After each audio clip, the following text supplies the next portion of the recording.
Hi friends, मैं mister हिमचंद्र Mahato और आप लोग मेरे यूट्यूब चैनल लैबोरेटरी से स्वागत है दोस्तों।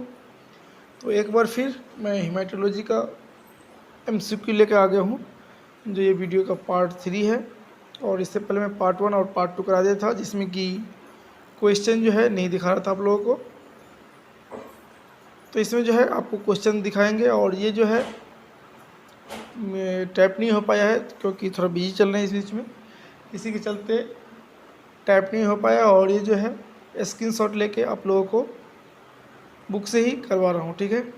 तो यदि ये वीडियो आप लोगों को अच्छा लगेगा, जो लाइक कीजिए, कमेंट कीजिए, अपने दोस्तों भी ज़्यादा से ज़्यादा शेयर कर दीजिएगा, ठीक है। तो चलिए बढ़ते हैं अपने क्वेश्चन की ओर। जैसे कि आज का पहला क्वेश्चन दिख रहा है आप लोगों के सामने कि EDTA स्टैंड्स फॉर। EDTA किसके लिए स्टैंड होता है, माने उसका फुल फॉर्म क्या है। इसका फुल फॉर्म जो होता है ethylene diamond tetra acetic acid. इसका ऑप्शन नंबर ए ही क्या है, इसका राइट आंसर है। दूसरा क्या है, ethylene dioxide tetra acetic acid. तीसरा भी देख लेते क्या है, ethylene disulphide tetra acetic acid. चौथा दिया है the ethylene disulphide tetra acetic acid. इसका राइट आंसर क्या था, ऑप्शन नंबर ए ethylene diamond tetra acetic acid, ठीक है। तो अब बढ़ते हैं अपने दूसरे क्वेश्चन की ओर। क्वेश्चन नंबर 2 क्या है, जैसा कि आप लोग स्क्रीन पर दिख रहा है कि क्वेश्चन नंबर 2 में जो दिया गया है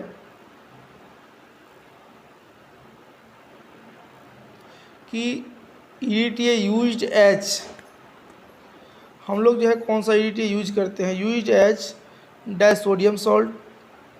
ऑप्शन नंबर बी जो है dipotassium salt. Option number C जो है sodium salt. Option number D जो है पोटेशियम सॉल्ट। मेनली हम लोग दो ही तरह के EDTA यूज करते हैं। एक यूज करते हैं sodium salt, sorry disodium salt, और दूसरा है पोटेशियम सॉल्ट, ठीक है, डाइपोटेशियम सॉल्ट। ये दोनों मुख्यतः हम लोग यूज करते हैं। इसका राइट आंसर क्या हो जाएगा, option number A and option number B. यदि इसमें से भी क्वेश्चन पूछ रहेगा कि मोस्ट कॉमनली जो हम लोग यूज करते हैं तो कौन सा यूज करते हैं, तो हमेशा याद रखिएगा ज़्यादातर यूज किया जाता है डाइपोटेशियम सॉल्ट। क्यों किया जाता है ये भी क्वेश्चन आपसे पूछ सकते हैं, क्योंकि डाइसोडियम के अपेक्षा डाइपोटेशियम जो है ईली सोल्यूबल हो जाता है ब्लड के साथ, इसीलिए हम लोग ज़्यादा कौन सा यूज करते हैं, डाइपोटेशियम सॉल्ट यूज करते हैं। ये हमेशा याद रखिएगा, यहाँ से भी क्वेश्चन आता है, ठीक है। तो अब चलते हैं हम लोग नेक्स्ट क्वेश्चन की ओर। तो क्वेश्चन नंबर 3 जो है, क्वेश्चन नंबर 3 में क्या दिया गया है कि double oxalate are composed of. Double oxalate जो है किससे बना होता है, तो उसमें क्या होता है, 3 पार्ट जो होता है अमोनियम ऑक्सैलेट होता है, और 2 पार्ट जो होता है पोटेशियम ऑक्सैलेट होता है, ठीक है। ये हमेशा याद रखिएगा, ठीक है। ये जो है एंटी कोगुलेंट के चैप्टर से है, तो इसीलिए मैं यहाँ पर डबल ऑक्सैलेट का जो है यूज आया है। ये मत सोचिए कि सर कि इसमें आप बायोकेमिस्ट्री का डाल रहे हैं। डबल ऑक्सैलेट जो है इससे भी आप हम लोग क्या करते हैं, CBC कर सकते हैं, इसमें कोई दिक्कत वाली बात नहीं आती है। तो इससे भी आप CBC कर सकते हैं, ESR कर सकते हैं। और ये क्या होता है, शुगर के लिए भी हम लोग इसको इस्तेमाल में लेते हैं, ठीक है। इसका राइट आंसर क्या हो जाएगा, option number A 3 part of ammonium oxalate and 2 part of potassium oxalate, ठीक है। अब चलते हैं हम लोग क्वेश्चन नंबर एक कितना था, क्वेश्चन नंबर 3। अब चलते हैं हम लोग क्वेश्चन नंबर 4 की ओर, ठीक है। देखेंगे क्वेश्चन नंबर 4 में क्या पूछा गया है। तो ये है next question, question number 4।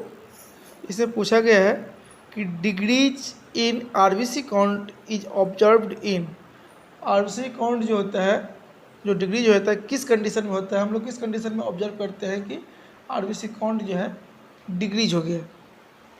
Option number ए क्या है, एनीमिया है। ऑप्शन नंबर बी क्या है, pregnancy. Option number D C old age. Option number D all है। तो हम लोग ज़्यादातर मोस्ट कॉमनली जो प्रैक्टिकल किए हुए हैं, या तो थ्योरेटिकल में भी वैसे लिखा रहता है, और जो प्रैक्टिकल किए हैं तो प्रैक्टिकली वो लोग जानकारी मिल गया होगा कि 3 कंडीशन होता है। तीनों कंडीशन में क्या होता है, RBC को हम लोग देखते कम रहता है, ठीक है। कौन कौन सा, एनीमिया, प्रेगनेंसी, ओल्ड एज, ठीक है। तो यहाँ पर जो आंसर दिया हुआ है ऑप्शन नंबर डी ऑल, ये हो जाएगा आपका राइट आंसर, ठीक है। नेक्स्ट क्वेश्चन क्या है,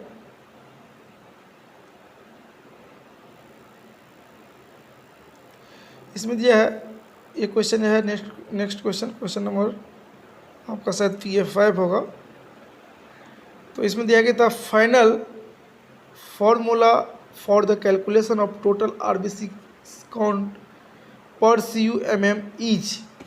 जो फाइनल फार्मूला होता है आरबीसी जब हम लोग काउंट करते हैं उसका फाइनल फार्मूला कौन होता है, जिससे कि शॉर्टकट में हम लोग उसको क्या होता है कैलकुलेशन कर देते हैं, जिससे कि डिटेल्स कैलकुलेशन ना करना पड़े, इसीलिए शॉर्ट में कैलकुलेशन करके जल्दी से निकल लें। ठीक है, इसका कौन सा हो जाएगा, n इंटू 10,000 से हम लोग गुना करेंगे, जितना मल्टीप्लाई करेंगे, जितना हम लोग न्यूमर चैम्बर पर काउंट करके आएगा उसको हम लोग क्या करेंगे 10,000 से इंटू कर देंगे तो उतना मिलियन हो जाएगा। ठीक है, पर CU/mm जो है उसका रिजल्ट आ जाएगा। ठीक है, अब नेक्स्ट क्वेश्चन जो है इसी में, by using 20 microlitre that means 0.02 ml HB pipette 20 microlitre blood is mixed with 20 microlitre blood जो होता है हम लोग किसके साथ यूज करते हैं, हीमोग्लोबिन पिपेट से जो यूज करते हैं आरबीसी काउंट के लिए।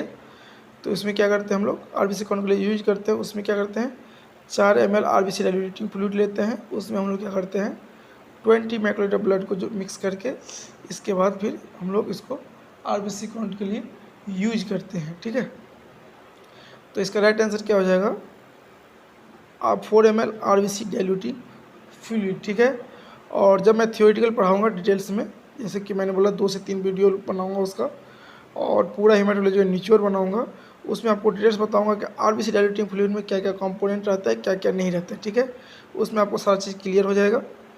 ये MCQ है, इससे ज़्यादा डिटेल्स हम नहीं जा रहे हैं। ठीक है, और जब उस 2 वीडियो बनेगा 2 से 3 वीडियो मैं थियोरेटिकली बताऊँगा बोर्ड पे, तो वो वीडियो को आप लोग देखना ना भूलिएगा, क्योंकि उसमें आपके एग्ज़ाम के लिए बहुत ही महत्वपूर्ण पॉइंट रहेगा उसमें, क्योंकि पूरा हेमाटोलॉजी का निचोड़ आप समझ लीजिए, और जो बहुत ही महत्वपूर्ण होगा वो भी मैं बता दूंगा उस वीडियो में। ठीक है, अब पढ़ते हैं अपने नेक्स्ट क्वेश्चन की ओर। नेक्स्ट क्वेश्चन क्या है, an RBC pipette has a bulb which contain a, बोला गया है कि जब हम लोग क्या करते हैं हीमोसाइटोमीटर से जब हम लोग क्या करते हैं मैनुअली काउंट करते हैं आरबीसी को। ठीक है, तो उस समय क्या होता है उसके साथ साथ जैसे कि बोलते हैं हम लोग उसको बोलते हैं हीमोसाइटोमीटर बोलते हैं, जो मैनुअली हम लोग काउंट करते हैं, जिस इंस्ट्रूमेंट को यूज करते हैं उसको बोलते हैं हीमोसाइटोमीटर। ठीक है, या तो न्यूअर चैम्बर भी हम लोग उसको बोलते हैं। तो उसको न्यूअर चैम्बर से जब हम लोग यूज करते हैं काउंट करने के लिए, आरबीसी काउंट करने के लिए, तो उससे पहले क्या करते हैं हम लोग को डाइल्यूशन करना पड़ता है। तो डाइल्यूशन करने के लिए यदि आप लोग मैनुअली किए होंगे, जो स्टूडेंट किया होगा उसको पता होगा कि एक पिपेट आता है। ठीक है, आरबीसी का अलग पिपेट आता है और डब्ल्यूबीसी के लिए अलग एक पिपेट आता है। ठीक है, तो उसमें क्या होता है एक पिपेट होता है, उस पिपेट के अंदर जो है बीड दिया रहता है। तो इसमें यही पूछा गया है कि an RBC pipette has bulb which contain a red glass bead, white glass bead, yellow glass bead, blue glass bead. तो आप जानते हैं आरबीसी किस कलर का होता है, रेड कलर का होता है। उसमें तो ऑब्वियसली क्या किया जाएगा उसमें, तो उसमें जो है आपका रेड कलर का ही बीड रहेगा। ठीक है, तो इसमें क्या रहेगा आरबीसी पिपेट में रेड कलर का ही बीड दिया रहेगा। यदि वाइट डब्ल्यूबीसी का पिपेट रहेगा तो उसमें वाइट कलर का बीड्स रहता है। जो स्टूडेंट किए होंगे प्रैक्टिकली मैनुअली उसको पता होगा। ठीक है, तो अब चलते हैं नेक्स्ट क्वेश्चन। नेक्स्ट क्वेश्चन क्या दिया हुआ है, एक मिनट रुक जाइए, सॉरी, इसको जो है डिस्कलर हो गया है, इसको मैं कलर करता हूँ। इसके बाद जो क्वेश्चन है आपका, जैसे कि मैंने बता दिया उसका आरबीसी पिपेट के बारे में, यदि डब्ल्यूबीसी का पिपेट रहेगा तो उसमें क्या रहेगा वाइट ग्लास बीड्स रहता है। ठीक है, तो ये हमेशा याद रखिएगा। अब नेक्स्ट जो है ध्यान से पढ़िए क्वेश्चन, यहाँ से क्वेश्चन आता ही है 1-2 मार्क्स का। 3 marks 0.5, 1.0 and 101 are calibrated on, किसके लिए कैलिब्रेट होता है, डब्ल्यूबीसी पिपेट में रहता है या आरबीसी पिपेट में होता है या एचबी पिपेट में होता है या पास्चर पिपेट में होता है। तो ये किस पिपेट में मार्क्स रहता है, जैसे कि मैंने बताया कि आरबीसी पिपेट जो होता है ये उसके अंदर जो बल्ब रहता है, तो एक पिपेट होता है स्पेशली हीमोसाइटोमीटर से काउंट करने चैम्बर से काउंट करते हैं, उसके लिए मैनुअली जब मिक्स करते हैं क्या कहते हैं ब्लड को और डाइल्यूशन को। तो इस पिपेट में ही हम लोग क्या करते हैं, लेकर के मिक्स करके इसके बाद ही न्यूबर चैम्बर पे हम लोग क्या करते हैं, इसको देते हैं। ठीक है, तो इस पिपेट में ही मिक्स करके इसके बाद ही चार्ज करते हैं न्यूबर चैम्बर पे। ठीक है, तो ये पूछा गया है कि किस पिपेट में, आरबीसी पिपेट में रहता है ना डब्ल्यूबीसी पिपेट में रहता है ये मार्किंग। ठीक है, तो इसमें क्या हो जाएगा, आरबीसी पिपेट जो है इसका राइट आंसर हो जाएगा। इसमें क्या रहता है 0.5, 1.0 एंड 101 जो है उसमें कैलिब्रेट रहता है। ठीक है, तो ये हमेशा याद रखिएगा। इसके बाद आता है इसके बाद आता है कि with the help of the RBC pipette blood is drawn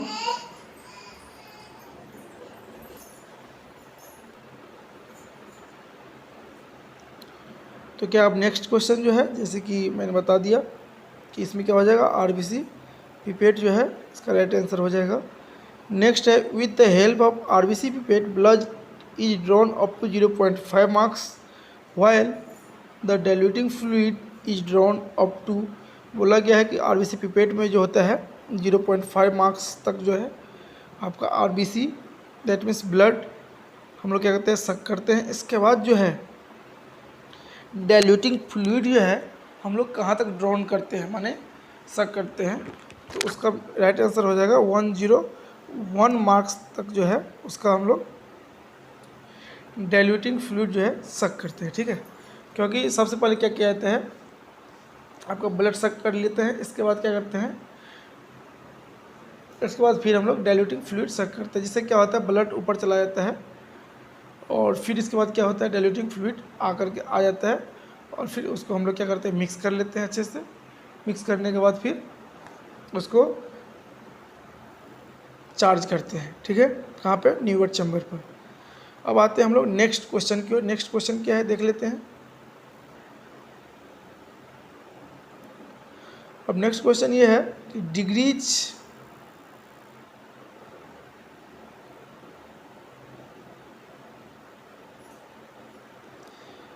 degrees in total leucocyte count less than 4000 पर CMM इज कॉल्ड एज। जब टोटल ल्यूकोसाइट काउंट कम हो जाता है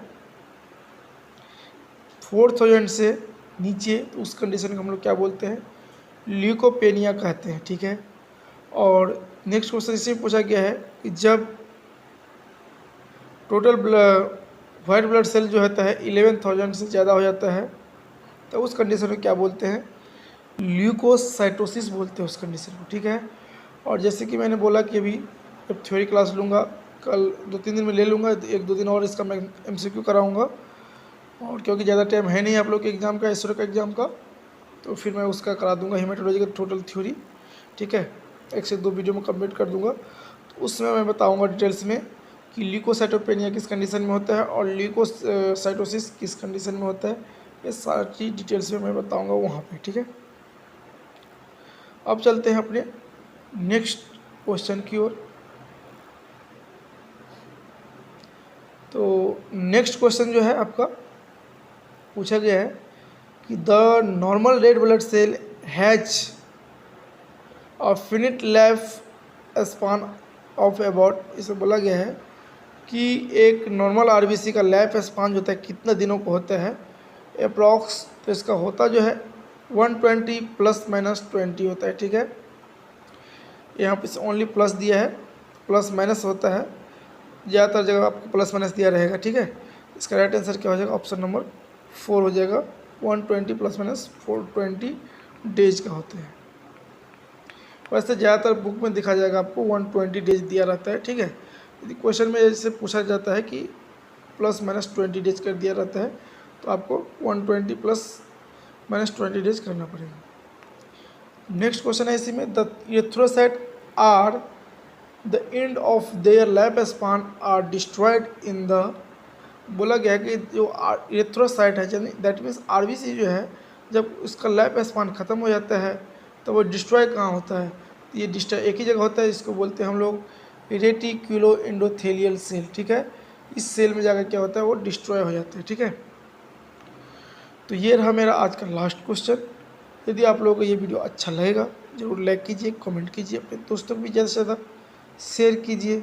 तब तक के लिए देखते रहिए हमारा यूट्यूब चैनल लैबोरेटरी टेक्नीशियन, क्योंकि और आगे वीडियो आने वाला है। जैसे कि एक और नोटिफिकेशन निकला हुआ है, छत्तीसगढ़ का ही है, लेकिन उसमें ज़्यादा वैकेंसी नहीं, इसलिए मैं जल्दी नहीं दिया हूँ, लेकिन उसको भी दे दूँगा, क्योंकि जो छत्तीसगढ़ के स्टूडेंट है एक ही वैकेंसी, उसके लिए वही काफ़ी रहता है। ठीक है, तो वो वीडियो मैं जल्दी अपलोड कर दूँगा बना करके।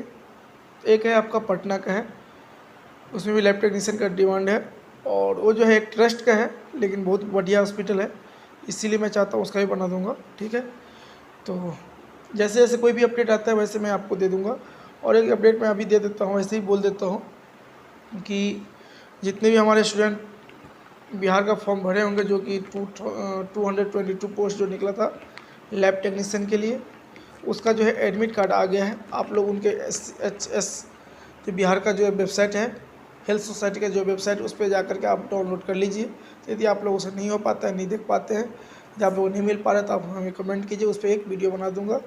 क्योंकि उसमें कोई ज़्यादा कुछ है नहीं कि मैं बनाऊँ उसका वीडियो, क्योंकि उसमें डायरेक्ट उसमें वहाँ पे क्या किया है कि बता दिया गया है कि ये एडमिट कार्ड डाउनलोड करें फॉर इसके लिए। ठीक है, और वहाँ पे आपको लॉगिन करना पड़ेगा। तो मैं तो उसका कोई अप्लाई करता नहीं हूँ, इसलिए मैं उसका नहीं बता सकता हूँ कि अपलोड डाउनलोड करके मैं नहीं दिखा सकता हूँ। यदि कोई स्टूडेंट हमें भेज सकते हैं पासवर्ड आईडी, तो मैं उसका डाउनलोड करके दिखा सकता हूँ। ठीक है, तो यदि ये वीडियो मेरा आप लोगों को अच्छा लगे जो लाइक कीजिए, कमेंट कीजिए, अपने दोस्तों के बीच शेयर कीजिए। जय हिंद, जय भारत। देखते रहिए हमारे यूट्यूब चैनल लैबोरेटरी टेक्नीशियन।